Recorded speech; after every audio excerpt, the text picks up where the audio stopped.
श्री स्वामी समर्थ. आज आपण हरविलेली व्यक्ती सापडण्यासाठीचा मंत्र बघणार आहे. जी व्यक्ती घरातून रुसूनही निघून गेलेली असते, रागाने निघून गेलेली असते, ती परत घरी येण्याचं नाव घेत नाही आणि एखाद्या वेळेस चुकून गर्दीतून एखादं बाळ वगैरे, लहान मुलं असतं ते पण हरवलेलं असतं, तो सापडत नाही आहे.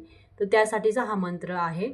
आपण मागे बघितलं होतं हरवलेली वस्तू सापडण्याचा खूप पॉवरफुल मंत्र आहे. घेतला की लगेचच इफेक्ट जाणवतो, दुसऱ्या तिसऱ्या दिवशीच अनुभव येतो चांगला. तसंच हा पण जो मंत्र आहे हा पण खूपच पॉवरफुल आहे. पण याच्या आधी मी मागं सांगितल्यासारखं स्वामींना विनंती करायची. हार, नारळ, खडीसाखर, पेढे, जितका मोठा तुमचा प्रश्न असतो तितकं तुम्ही जास्त खर्च करायचा आहे. म्हणजे पेढे घेऊन जायचं, म्हणजे खडीसाखरऐवजी तुम्ही पेढे नंतर छानच.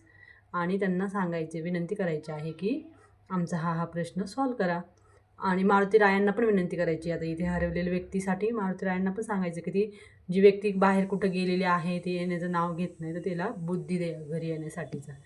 तर तो मंत्र मी बोलून दाखवते. हरविलेली व्यक्ती सापडण्यासाठीचा मंत्र. तो जर 108 वेळा घेतला, सकाळी, दुपारी, संध्याकाळी, जोपर्यंत ती व्यक्ती येत नाही तोपर्यंत, तर त्याचा छानच असा अनुभव येतो आहे. तो मंत्र असा आहे: ओम क्लीं कार्तवीर्यार्जुन नाम राजा बाहू सहस्रवान यस्य स्मरणमात्रेण गतनष्टोच लभ्यतेम क्लीं ओम. पुन्हा एकदा घेऊया. ओम क्लीं कार्तवीर्यार्जुन नाम राजा बाहू सहस्रवान यस्य स्मरणमात्रेण गतनष्टोच लभ्यतेम क्लीं ओम.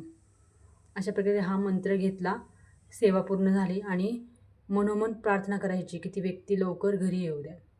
आणि आपण जेव्हा सेवा करतो ना त्यावेळेस तीच इमॅजिन करायची की आली बरं का, तिचे आता विचार बदलले त्या व्यक्तीचे, ते बाळ कुठेतरी आहे, तर कोणतरी संकेत देतं की ह्या ठिकाणी आम्हाला दिसलं होतं तो मुलगा छोटासा. असा हा अनुभव येतच असतो.